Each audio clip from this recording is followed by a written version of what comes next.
traveled to Brazil, where I was able to collect data in 3 prisons in the state of Mato Grosso do Sul. We were interested in looking at architectural and environmental conditions, and we collected data for some variables, including floor area, ceiling height, opening area, and whether these openings were facing prevailing winds. And we collected this data in order to see the factors that were associated with absolute ventilation.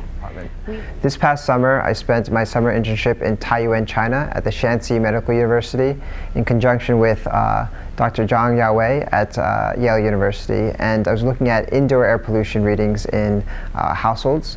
We looked at 15 households, and what we found was that the average indoor readings for PM 2.5 were over 2 times the numbers for WHO.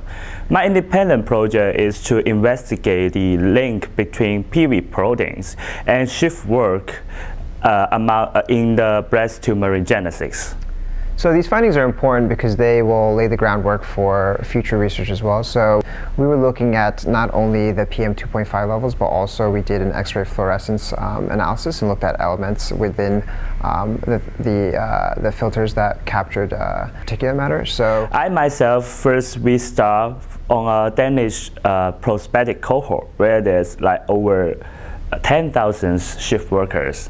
And then I have the DNA samples, extract from the blood sample from these samples, and then we go on with the cutting-edge molecular biological technology to investigate the association between a protein called the PV proteins, which was recently reported to be overexpressed in breast cancer. We successfully demonstrate that PV protein plays a critical part in the cancer cells growth in the breast cancer tumorigenesis. Since we found that so many architectural conditions were associated with absolute ventilation, we also chose to examine the impact of the ventilation on actual tuberculosis transmission risk.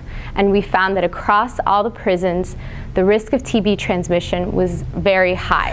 And then this internship indeed helped me a lot, not only give me an important opportunity for me to apply what I have learned into practice. Because I got to take what I learned in the classroom and apply it in a setting, in a challenging setting such as a city I'd never been to and a country I'd never been to. So it was great for me to collaborate with individuals who are from a different university and work together to actually plan out a study and then implement it as well. In the sense that I was able to take my past academic and professional experience in architecture and find a way to combine that with epidemiology and public health.